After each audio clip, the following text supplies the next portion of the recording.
Sabi ng Panginoon, tumulong ka. Ano man ang iyong lahi. Hindi lang dito sa loob, kapwa mo mananampalataya. Hindi lang sa kapwa mo kaibigan, sabi ng Panginoon, katulad ng Samaritano, ibang lahi, basta't nangangailangan. Mga kaibigan, mga kapatid ko, sabi ng ating Panginoon, doon sa dalubhasa, gayon din ang gawin mo, katulad ng Samaritano. Ganon din sa ating lahat. Lahat ng nandito. Gayon din ang gawin natin sa mga taong nangangailangan sa atin. Amen po ba? Ngayong umaga, mga kapatid, atin pagbulay-bulaya, ang isa sa mahalagang aral, ang parabola. Patungkol din ito sa pag-ibig. Yung pagiging tunay na kapwa, madaling sabihin na kapwa. Maya ating alamin, ano ba ang ibig sabihin o kahulugan ng kapwa. Pero ang sinabi ng ating Panginoong Hesus sa kanyang parabola, dapat maging tunay na kapwa. Kaya naman ang ating mamagat ngayon, ang ating tema ay ang pag-ibig na nakikita sa gawa. Yung nakaraan, dapat ang pag-ibig mo ay dapat makikita sa gawa. Pero ngayon, ang pag-ibig na nakikita sa gawa. No? Ang parabola ng isang mabuting Samaritano. Batayang talata, Lucas chapter 10, verse 25 to 37. Lucas 10:25 to 37. Ang mabuting Samaritano. 25. Isang dalubhasa sa kautusan ang lumapit kay Jesus upang siya isubukin. Guro, ano ang dapat kong gawin upang magkamit ng buhay na walang hanggan? Tanong niya. Sumagot si Jesus, ano ba ang nakasulat sa kautusan? Ano ba ang nababasa mo roon? 27. Sumagot ang lalaki. Ibigin mo ang Panginoon mong Diyos na buong puso mo, buong kaluluwa mo, buong lakas mo, at buong pag-iisip mo. At ibigin mo ang iyong kapwa gaya ng pag-ibig mo sa iyong sarili. 28. Sabi ni Jesus, tama ang sagot mo. Gawin mo iyan at magkakamit ka ng buhay na walang hanggan.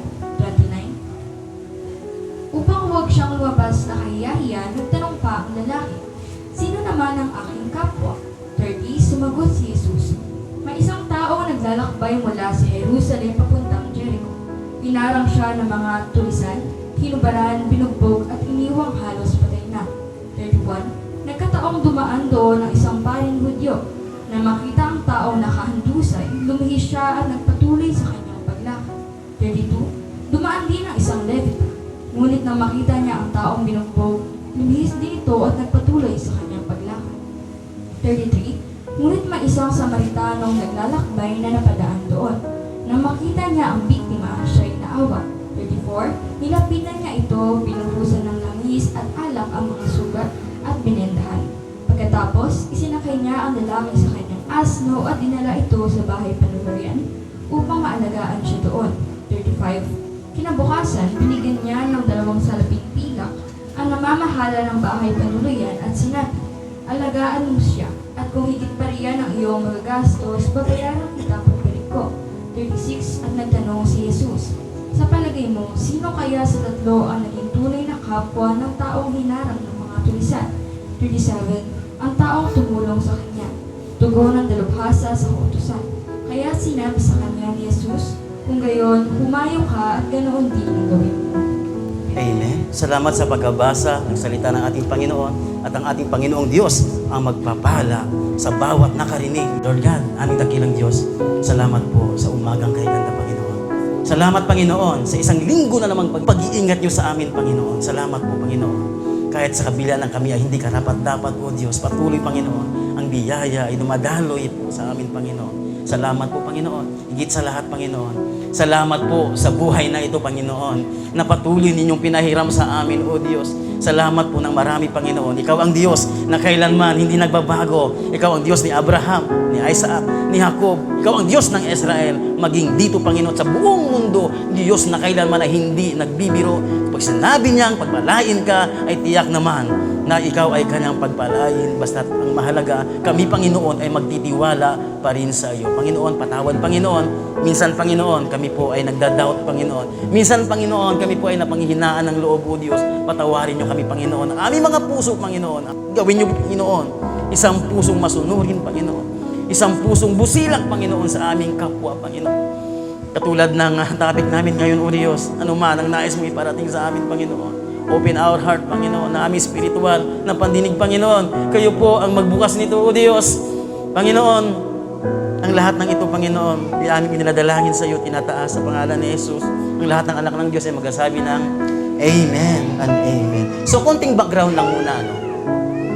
Ang mga Hudyo at Samaritano ay hindi magkakasundo. No? Para bang nagkaaalitan, mataas ang tingin ng mga Hudyo compare to sa mga Samaritano. Kaya kinamumuyan nila ang lahi ng mga Samaritano. Parang liit ng tingin nila. No? Pagka nakasalubong sa daan, iniiwasan. No? Ang atin pong makikita yan yung tagpong si Jesus Christ sa Jacob's Well, kung inyong natatandaan na napag-usapan natin last year. Talagang sabi ng isang babaeng walang asawa, di umano, pero may 5 kinakasama, di ba? Bakit mo ko kinakausap? Ang mga Hudyo ay hindi nakikipag-usap sa mga Samaritano. Samaritano ay sumasamba sa Mount of Gerizim. Samantalang ang mga Hudyo ay sumasamba sila sa Temple of Jerusalem. Kaya naman ang kanilang iniisip, ibang-iba sila. Para bang hindi totoo ang inyong Diyos. No? Pero ang katotohanan ng kanilang pinanggalingan ay iisa lamang. Ang mga Samaritano, ang mga Hudyo, tandaan niyo po ito, no? Ang mga Hudyo ay galing sa lahi ni Judah. No? Ang kanilang primary na pananampalataya o relihiyon, Judaism or Judaismo. Kaya from the word Hudyo, galing sila sa Huda. Ang Samaritano naman, sila yung mga taong nainirahan doon sa isang kaharian, kung tawagin ay tribu ng Samaria. Kaya Samaria, sila ay mga Samaritano at Samaritana. Nung time na yon, time of Jesus, talagang hindi sila nagkakasundo. Kaya naman, itong umaga, background lang yun. Sa verse 25, ano ang concern ng isang dalubhasa sa kautusan? Mababasa natin, Lucas 10:25, sundan niyo po ako. Isang dalubhasa sa kautusang Hudyo ang lumapit kay Jesus upang siya'y subukin. Guro, ano ang dapat kong gawin upang magkaroon ako ng buhay na walang hanggan? Tanong niya. Sumagot si Jesus, ano ba ang nakasulat sa kautusan? Ano ba ang nababasa mo roon? Dahil siya nga ay dalubhasa, syempre, alam niya ang sagot. Ganito ang sagot niya sa verse 27. Ibigin mo ang Panginoon mong Diyos ng buong puso, buong kaluluwa, buong lakas, at buong pag-iisip. At ibigin mo ang iyong kapwa gaya ng pag-ibig mo sa iyong sarili. Mga kapatid, that time, sa time of Jesus, wala pang bagong tipan. So, dahil nakaka-amaze, dahil sa tagpong iyon, ang isang lalaking dalubhasa di umano sa kautusan, yan itong nakot. No, sabi nga, hindi lang sa Lucas 10:27 nakasulat ang mahalagang utos ng ating Panginoon. Yung dalawa, mahalaga yun ha. Yung una, ibigin mo ang Diyos ng buong puso mo. Ikalawa naman, yung ibigin mo ang iyong kapwa gaya ng iyong sarili. Nakasulat yun sa ating main verse ngayon sa Lucas 10:27, sa Mateo 22:37-39, sa Marcos 12:30-33, iisa po ang nakasulat. Pero sa Old Testament naman, hello, Brother Ryan. We miss you. At bago nakasulat niya sa bagong tipan, sa lumang tipan, nakasulat din po yan. Sa Levitico, no? Levitico. O sa, Deuteronomy muna. Sa chapter 6, verse 5, ganito po ang sabi. Ibigin mo si Yahweh na yung Diyos ng buong puso, buong kaluluwa, at buong lakas. Magkahiwalay sila. Yung isa naman sa Levitico, chapter 19, verse 18. Ganito po ang sabi. Huwag kang maghiganti o magtanim ng galit sa iyong kapwa o sa kababayan. Ibigin mo ang iyong kapwa gaya ng pag-ibig mo sa iyong sarili. Ako si Yahweh. Pakilistan niyo po yan ha. Ngayon, pagka nasa bahay kayo, pag bulay-bulayan nyo, just in case na medyo mali ang akin na ibigay na verse, just PM me or text me or sa ating pag-uusap sa Wednesday, pag meron kayong hindi naunawaan sa ating pag-uusapan ngayon, or either mamaya, so sa ating lunch fellowship, pwede natin pag-usapan na, Brother Fred, meron akong nais linawin. Pero kagad ba ng bunot, wag naman ganon. Paglilinaw yun, no? Na maakin namang maisagot. Sa mga teacher dyan, humanda rin kayo, dahil may narinig ako, tatanungin ko rin kayo. Maganda na yun, na iisa tayo ng, alam niyo na yun, isa tayo ng direksyon, isang pananampalataya, isang pag-ibig para sa ating Panginoon. Amen po ba? Amen. Sabi ng ating Panginoon, tama ang sagot mo. Gawin mo yan, makakamit mo ang buhay na walang hanggan. Sabi ng Lucas 10:20. Mga kapatid, kayo ba? Gusto nyo rin ba makamtan ang buhay na walang hanggan? Sure? Mga kapatid, gawin din natin ito. Ibigin natin ang Panginoon na ating Diyos ng buong puso, buong kaluluwa, buong lakas, buong pag-iisip, at ibigin natin ang kapwa gaya ng pag-ibig sa ating sarili. Kaya ba? Kaya mo, Kat? Kaya? Kaya ba? Kakayanin. Thank you. Sabi ng verse 29, upang huwag mapahiya, lumabas na kahiya-hiya itong lalaking dalubhasa sa kautusan. Siya'y muling nagtanong, sino naman ang aking kapwa? Mga kapatid, kayo ang aking tatanungin. Sino ba ang inyong kapwa? Sino ang inyong kapwa?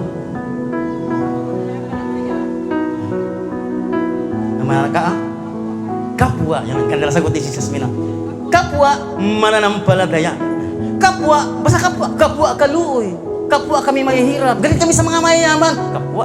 Ganun po ba? Kapwa mahihirap. Ang galing. Isang bata, Kuya Makmak, anong gusto mong maging paglaki? Bakit?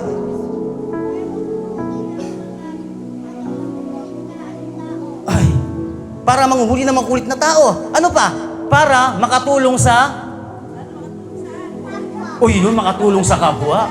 Ikaw, ate, very good, sige, Kuya Makmak. Ikaw, ate Tala, anong gusto mong maging sa paglaki? Bakit? Para makatulong sa mga may sakit. And of course, yung mga may sakit na yan, kapwa din. Wala bang magtataas ng kamay dyan? Gusto ko maging kapwa. Sabi nung isang napanood ko yun eh. Si Shona, gusto niya maging kapwa para hayahay. Hayahay nga naman, lahat ng tulong nandoon. Amen po ba? Tanong ng dalubhasa sa kautusan. Sino ang aking kapwa? Sabi ni Yasmin, kapwa ko mananampalataya. Kapwa ko mahirap. Kapwa ko nilalang. Kapwa ko kapatiran. Yung nasa loob, di ba? Mga kapatid, lahat ng ating nakakasalamuha, anuman ang kanyang kalagayan, mayaman, like Sis Letty, Sis Gloria,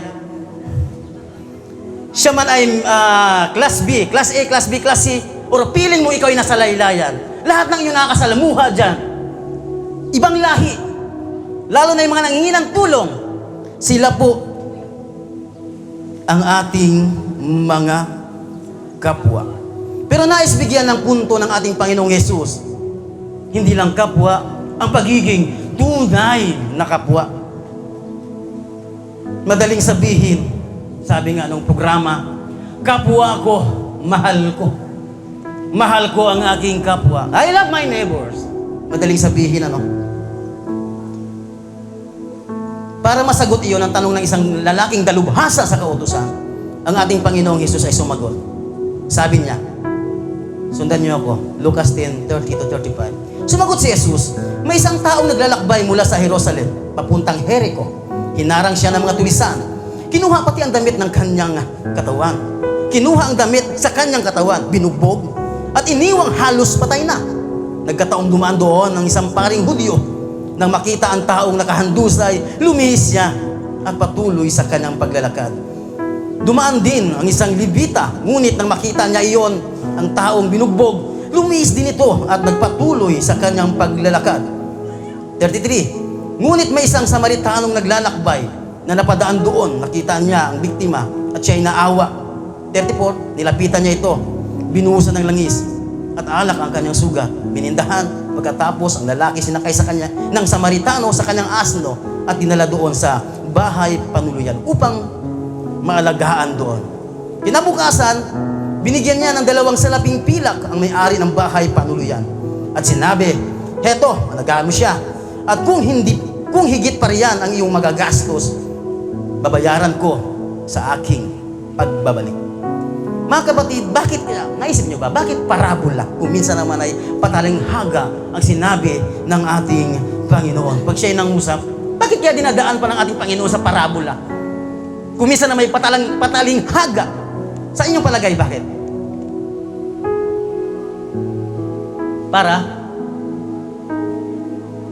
Para madaling maunawaan. Palakpakan natin ang Diyos sa buhay ni Sister Lee. Ano pa? Para madaling maunawaan, kaya parabola, patalinghaga kung minsan. Kung minsan, nalilito ako. Kung minsan, lalong humirap, Ano pa? Ano bang rason? Bakit dinaan pa ng patalinghaga or parabola? Mga parabola.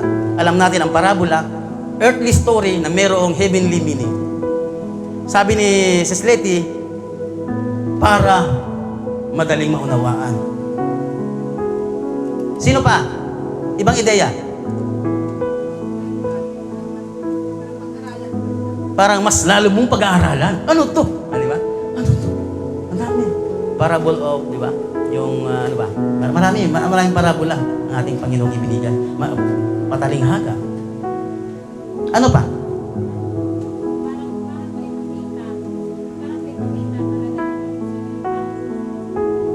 Amen. Lahat ng inyong sagot ay tama. Sabi ng aklat ni Mateo chapter 13 verse 10 to 13. Pakibasa. Tinatago yan ng Diyos sa mga taong sobrang talino sa mga bagay na nakikita dito sa mundo. Kaya yun ang rason kung bakit ang ating Panginoon.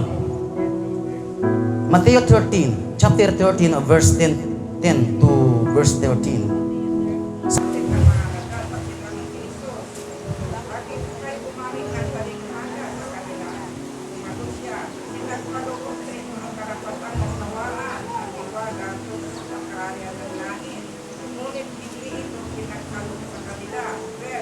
Sapagkat ang mayroon ay bibigyan pa at lalo magkakaroon. Ngunit ang wala kahit ang kapuntik na sa kanya ay kukunin pa. Kasi Nagsalita. ako sa kanila sa pamagitan ng talinghaga sapagkat tumitingin sila ngunit hindi makakakita at nakikinig ngunit hindi naman makakarinig, hindi nakakaunawa man. Amen. Mga kapatid, ang ganda sinabi na yung pala ang rason kung bakit patalinghaga or parabola ang sinasabi ng ating Panginoon. Kaya kung ang isang parabola, talinghaga inyong naunawaan, purihin ang Panginoon sapagkat ang Panginoon ang nagbukas sa inyong kaisipan. Ayun naman sa mga taong sobrang talino, yung mahilig makipagtalo, makikipagdebate talaga. Ha. Alam niyo na, mga kaibigan, mga kapatid, itinago sa kanila ng Diyos ang tunay na kahulugan ng kaniyang mga salita. Mga kapatid, obserbahan po natin ang ibinigay sa parabola ng ating Panginoong Jesus sa isang dalubhasa sa kasulatan. Sino ulit yung karakter na yun, yung tatlo? Una, sa verse 31, paring Hudyo. Hello? Inaantok na ba kayo? Ikalawang karakter sa verse 32, isang Levita. And the last, sa verse 33, isang ano ba ang pare? Ano ba ang Levita? Ano ba ang Samaritano? Ulitin ko. Ang mga pare ay sila yung mga membro ng tribo ni Aaron. At ang mga Levita, sila yung mga itinalaga sa templo para mamahala, yung mga pare. At yung mga Levita naman ay galing yon sa angkan ni Levi. Kaya Levi, Levita. Sila yung tumutulong sa mga pare. Kung ano man ginagawa, assistant, mga Levita. At syempre yung Samaritano, sila yung mga, gaya na sinabi ko kanina, sila yung mga relihiyosong taga Samaria na sumasamba sa Mount of Gerizim na itinuturing ng mga Hudyo na mababang uri. Hindi nila matanggap, mababa kayo. Hindi kami nakikipagkasundo sa inyo. Hindi kami nakikipag-usap sa inyo.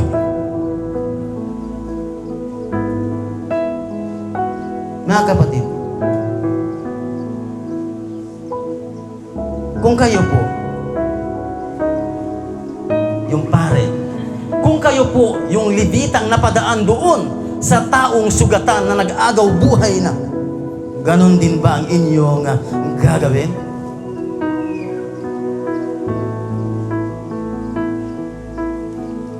Hala, mukhang may nangangailangan. Papunta ka roon sa direksyon na yun.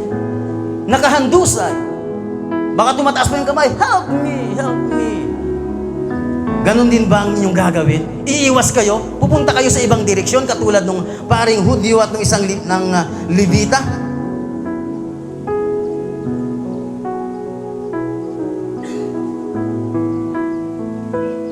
Depende. Yan tayo, no? Depende. Brother Fred, depende. Paano kasi pagka, halimbawa, nagkakabuhay, buwan, siyempre, matakot ka. Kunyari, walang dugo yun, binugbog lang yun. Puro pasa. Eh, kita mo ako, mukha akong binugbog, di ba? Pero di pa ako nabugbog niyan. Mukha na akong binugbog. Nakita mo si Brother Fred, ah. Mukhang bugbog sarado, ah. Hindi ako nabugbog.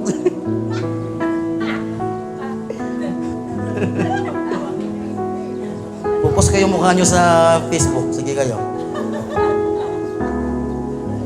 Mga kapatid, tama ng tama. Bakit napakahirap tumulong? Na? Sa taong nangangailangan, mga kapatid. Lalo na kapag minsan minaliit ka, feeling mo, inalimura ka, di ba? Ang sa puso natin, may araw ka rin sa akin. Eh nakita mo si Brother Fred, akala mo binugbog eh, no? Mukha lang nabugbog. Ayan na, buti nga sa'yo. Ganyan ba tayo, mga kaibigan? Ganyan ba tayo, mga kaibigan? Imbis na ating tulungan si Brother Fred na mukhang nabugbog. Mukha ba talaga ako nabugbog? Malamang hindi ka pa matutulog kasi baka may magkakaroon ka talaga. Tama na. Salamat. Salamat, Mare. Mga kapatid, kung kayo ang Samaritano, ganun din ba ang inyong gagawin? Kahit ang kapalit nito ay maabala ka. Maabala. Iminto. Sinakay sa kanyang asno. Dinala doon. Sa time na yon yung bahay panuluyan. Pero sa time ngayon, baka ito yung mga hospital ngayon. Mga clinic para sa agarang gamutan. And of course, pag sinabing pumunta ka ng hospital, aba, gastos. Kahit ang kapalit nito ay gastos. Kapatid, kaibigan, gagawin nyo ba yung pagtulong na yan? Tahimik. Gagawin nyo ba? Katulad ng Samaritano na willing gumastos, maabala. Yung abala nga lang, ayoko. May lakad ako. Abalahin mo pa ako. Dati, nanumo ko eh. Inalimura mo ako. Palakpakan natin si Mads Ruby. Willing na willing tumulong to. Kahit sa hospital, ang kaibigan niya, nandoon. Di ba? Grabe. Kung kaya ko yung simba ko lang mga hospital, ayain nyo si Ruby. Aawain niya mga doktor. Joke-joke lang. Mabait yan si Mads Ruby. Talagang, kaya doon na nabuo yung salitang Good Samaritan. Dahil sa istoryang ito, palapakan natin ang Good Samaritan nandito. Although, si Mads Ruby ang akin nabanggit, alam ko naman, ang bawat isa rito ay merong busila na puso. Hindi lang nakikita ko yung mga nguso, ha? Ayun, si Sis Leti Mapera. Sis Gloria Mapera, nguso. Being a good Samaritan. Mga kapatid, mga kaibigan ko, tanong ko sa inyo, bakit sila ang ginamit ng mga tauhan sa parabola ng ating Panginoong Diyos? Bakit?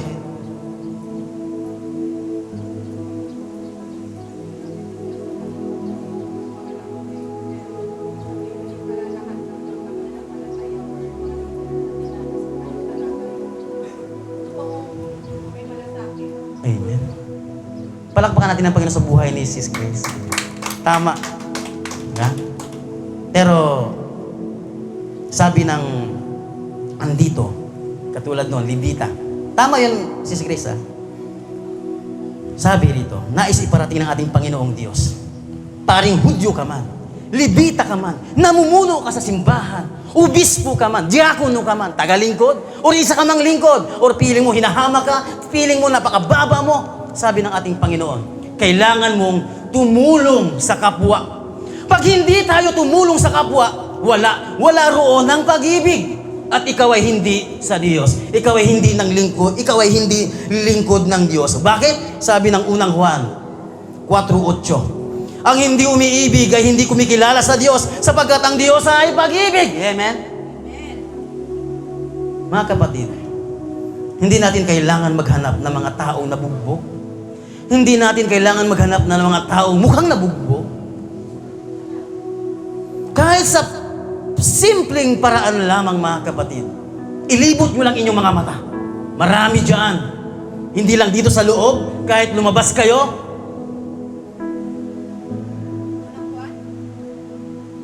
Marahil may makita kayo. Baka meron dito. Emotional damage, di ba? Kita baka mamaya hindi naman lahat ng tulong pera. Merong iba dyan, isang tapik lang. Kapatid, kaya mo yan. Di ba? Igala lang ang ating mga mata. Magiging tayo? Observer. Ano to si Mami Pasing, mukhang Donya, ang daming gold sa liig. Di ba? Kailangan natin tulungan natin to. Hindi niya kaya buhatin ang kanyang mga alahas sa liig. Sangla natin yan, Mami Pasing. Mga kaibigan, konting payo lang. Payong kaibigan. Pero syempre, kung meron ka rin naman, kahit konti lang, financial. Yan ang gusto ng ating Panginoon. Tandaan po natin mga kaibigan. Sabi na Santiago 2:15 to 17, may isang kapatid na walang maisuot, nabanggit ko na last, para malinaw lang. Ulit-ulit kasi sabi ng ating Panginoon. Pag meron kang kapatid na walang maisuot at walang makain, kung sasabihin nyo sa kanya na patubayan ka na ng Diyos, magbihis at magpakabusog. Ngunit, hindi naman ninyo siya binigyan ng kanyang kailangan. May mabuti bang dulot sa kanya? Verse 17, gayon din naman patay ang pananampalataya ng walang kalakip na gawa. Unang Juan 3:18, mga anak, huwag tayong magmahal sa pamamagitan lamang ng salita. Subalit ipakita rin natin ang tunay na pag-ibig sa pamamagitan ng gawa. Tulad ng Samaritano, hindi lang siya naawa. Take note, mababa ang tingin sa kanila, inaalimusta. Hindi kinakausap, pero na nakita siya. Di ba sabi, may isang nabugbog na hold up from Jerusalem to Jericho. So ibig sabihin, isa siyang Hudyo. Yung kapwa niya mga Hudyo, hindi siya pinansin. Pero ang taong itong tinuring na ibang lahi, tinuring na mababa, siya pa ang tumulong. Sabi ng Lucas 10:33-35, sabi, ngunit may isang Samaritanong naglakbay, padaan doon. Nakita niya ang biktima at siya'y naawa. Inulit ko lang, para lubos nating maunawaan. Nilapitan niya ito, binuhusan na lang niya sa dalak ng sugat, binindahan. Pagkatapos, ang lalaki sinakay ng Samaritano sa kanyang asno at dinala ito sa bahay panuluyan upang malagaan doon. Kinabukasan, binigyan niya ng 2 salaping pilak ang may-ari ng bahay panuluyan. At sinabi, heto, alagaan mo siya at kung higit parihan ang iyong magagastos, babayaran ko sa aking pagbabalik. Nag-effort ng lakas, handang gumastos para sa kapwa. One time, sa ospital ako, doon kami, nakaraan, may iniwang duguan. Iniwan doon. Sa emergency, dumating ang doktor. Sino ka mag-anak nito? Yung nagdala, nawala. Siguro, marahil, wala sigurong kwarta. Kaya, ang kanyang nagawa lang, malaking bagay na rin, di ba? Kaysa namang nakita mo dyan, okay lang kung mukhang nabugbog. Nabugbog talaga. Si Brother Fred, nabugbog talaga to. Umiwas ka pa. Hindi mo man ang dinala doon. Hindi ka tumawag sa, ano bang ngayon? 911. 91111. Pizza Hut delivery. Hindi ka man lang nag-inform sa iba na may kakayanan para dalhin paggamot. Yung tao na yun, good pa rin. Kahit na, ito ang katotohanan, punta ka dyan sa hospital. Imbis na i-encourage ka, aba, malaking pera ang kailangan mo, iho. 30,000 down payment. Ha? Nakamot ko ang hindi makati. Sabi ko, muna ako. Buti na lang, salamat sa ating Panginoon. Ang tandaan, may Panginoon tayong bibigay sa atin ng may magbubulong. Meron doon sa labor hospital. Para yan sa mga ganyan. Nakakala ko ba naman, napakadelikado na doon. Tatakutin ka talaga eh. Ayoko mag-mention ng hospital Naku, delikado, napakadelikado ka. I-admit mo na yan. Diba? At doon sa mga ating mga public hospital, okay din naman. Tiyagaan nga lang. Sumunod ka lang. Ganun din naman. Sumunod ka lang. Pumila ka lang. Marami tayong malalapitan dyan sa biyaya ng Panginoon. Marami. Yun, sabi, doon kayo pumunta. Dating doon, Ano mga kaso dito? Ay, pumutok ng panubigan. Tarantang-taranta ka. Lahat yan, pumutok ang panubigan. Eh, marami pala kaming kasong ganito. Eh, salamat sa Panginoon. Nagkaroon ako ng lakas loob. Ayun, sa biyaya ng Panginoon, wala kaming ginastos. Grabe yan. Salamat sa Diyos. At ng ating Panginoon, napakagaling niya. Gagawa ng paraan niya. Hindi ko pa kilala noon si Leti, si Mads Gloria. Verse 36-37. Nagtanong si Jesus, sa palagay mo, sino kaya sa tatlo ang naging tunay na kapwa? Kanina, ating inaano sino yung kapwa. Pero ngayon, sabi ng ating Panginoon, nagtanong ng ating Panginoon, sa palagay mo, sino kaya sa tatlo ang naging tunay na kapwa ng taong hinarang ng mga tulisan, ng nabugbog? Anong sagot sa verse 37? Kayo po magbasa? Tao tumulong sa kanya, bukod at dalubhasa sa kaskasan. Dahil sinabi sa kanya ni Jesus, "Ay, taan, din ang gawin mo." Amen. Sabi ng dalubhasa sa kautusan, ang taong tumulong sa kanya. Kaya sinabi sa kanya ni Jesus, sige, ganun din ang iyong gawin. Mga kaibigan, mga kapatid, ang parabolang ito, panawagan ng ating Panginoong Jesus, hindi lamang doon sa lalaking dalubhasa sa kautusan. Maging leader ka man. Ano man ang katayuan mong sa buhay, piling mo mahirap ka. Sabi ng Panginoon, tumulong ka. Ano man ang iyong lahi, hindi lang dito sa loob, kapwa mo mananampalataya. Hindi lang sa kapwa mo kaibigan, sabi ng Panginoon, katulad ng Samaritano, ibang lahi, basta't nangangailangan.